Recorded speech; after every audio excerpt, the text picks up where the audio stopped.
So సిప్లో మనం రావాలి అంటే ముందు ఒక ఫైనాన్షియల్ ప్లానర్ దగ్గరికి వెళ్తే వాళ్ళు మీ ఎమోషన్స్ని కంట్రోల్ చేస్తారు.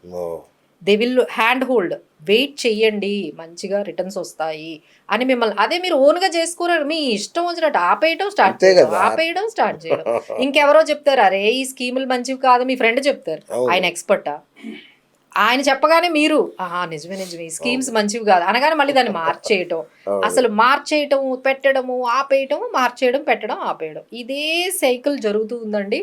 సో దీనికి ఒక ఫుల్ స్టాప్ పడాలి అంటే మీ ఫ్రెండ్స్, మీ ఫ్యామిలీ వాళ్ళు కాదండి, ఒక ఫైనాన్షియల్ ఎక్స్పర్ట్స్ మా దగ్గరకు వస్తే అసలు ఏ స్కీమ్స్ ఉండాలి, అవి మార్చే టైం వస్తే మారుస్తామండి. ప్రతి 6 నెలలకి కూర్చొని ప్రతి 3 నెలలకి స్కీమ్ మార్చాలి అంటే ఇంకా అది ఒక టైం ఇవ్వాలి, ఒక పెర్ఫార్మెన్స్ ఇవ్వాలి అంటే you should give some time. ఇంకా అది పర్ఫెక్ట్గా లేదంటే మేమే మారుస్తాం కదండి.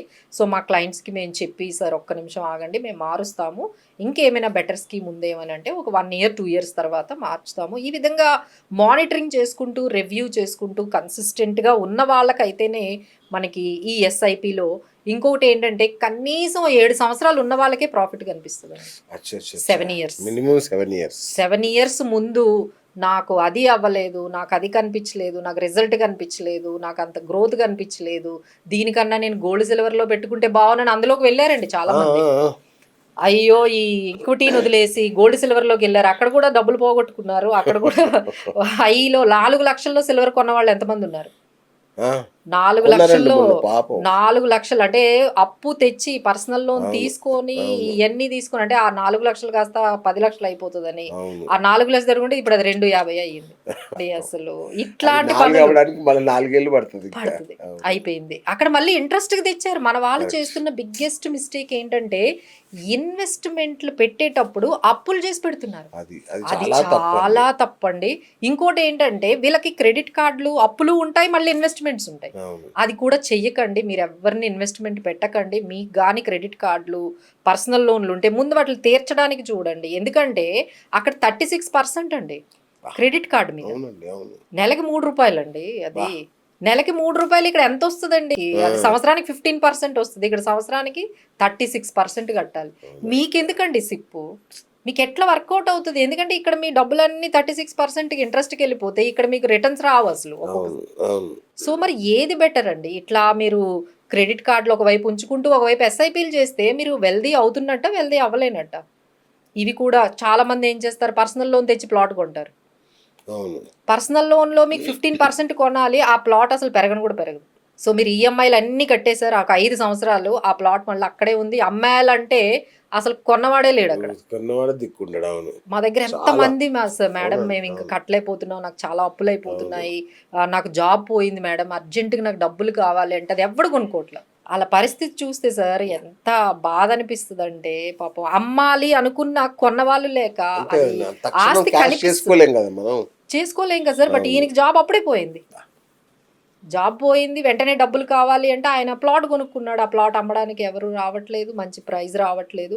సో ఈ విధంగా చాలా మిస్టేక్స్ అండి, అంత వండరబుల్ రెగ్యులర్ మిస్టేక్స్ అన్నీ చేసేస్తున్నారు. సో దీనికి అంటూ అంటే ప్రతి ఒక్కరికి ఒక ఫిక్స్డ్ ఫార్ములా ఉండదండి. ఎందుకంటే ఎవ్రీ పర్సన్ ఈజ్ డిఫరెంట్. మీరు వేరు, ఇంకొక క్లయింట్ వేరు, మీ రిస్క్ టేకింగ్ ఎబిలిటీ వేరు, మీ రెస్పాన్సిబిలిటీస్ వేరు, మీ ఇన్కమ్ వేరు, మీ బడ్జెట్ వేరు, మీ గోల్స్ వేరు. సో ప్రతి ఒక్కరు ఏంటంటే ఈ టీవీల్లో చెప్పేసినవి, వీడియోల్లో చూసేసినవి అన్నీ అప్లై చేసేసుకోవడమే. వాళ్ళు జనరల్గా చెప్పారు, అది మీకు సూట్ అవుతుందా, మీకు సూట్ అవ్వదా అనేది కాదు కదా. సో మనకి ఏది కావాలి, మనకి ఏది బెటర్ ఉంటుంది. కానీ మీ ఫ్రెండ్కి అది బాగా వర్కౌట్ అయిందంటే మీకు వర్కౌట్ అవుతుందా? కాదు కదా. వాళ్ళకి బాగా సెట్ అయింది, మీకు సెట్ అవుతుందా? ఇంకోటి మేడం, ఈ స్టాక్ మార్కెట్ అంటే పెద్ద గ్యాంబ్లింగ్ అంటారు కదా, నిజమేనా? దానిలో డబ్బులు వస్తాయా నిజంగా? లేదండి, స్టాక్ మార్కెట్ అనేది గ్యాంబ్లింగ్ ఏమీ కాదు. అంటే అందులో 2 రకాలు ఉన్నాయండి. ఇన్వెస్ట్మెంట్ వేరు, స్పెక్యులేషన్ వేరు. ఎప్పుడైతే మీరు షార్ట్ టర్మ్ దీనికి వెళ్ళి నేను గ్యాంబ్లింగ్ లాగా, స్పెక్యులేటివ్ లాగా కొనేసి అమ్మేసి, అంటే ఫ్యూచర్స్, ఆప్షన్స్ అనేవి ఒకటి ఉంటాయండి. ఇది మరీ డేంజర్, చాలా డేంజర్ అండి. ఇందులోకైతే అసలు ఎవ్వరు మనలాంటి మధ్యతరగతి వాళ్ళు అయితే ఖచ్చితంగా వెళ్ళకూడని ప్లేస్ ఏదైనా ఉంది అంటే అది ఫ్యూచర్స్ అండ్ ఆప్షన్స్. మేడం మేము ట్రేడింగ్లు చేయకూడదా, మేము పెద్దవాళ్ళు అవ్వలేమా, మేము తెలివితేటలు తెచ్చుకోకూడదా?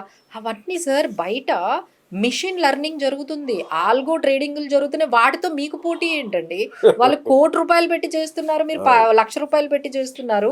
అసలు వాళ్ళ ముందు మనం నిలబడగలమా? అక్కడ మిషన్ లెర్నింగ్, ఆల్గో ట్రేడింగ్స్ తో చేస్తున్నారు అక్కడ ట్రేడింగ్. అవును. వాళ్ళతోనా సార్ మన కంపారిజన్?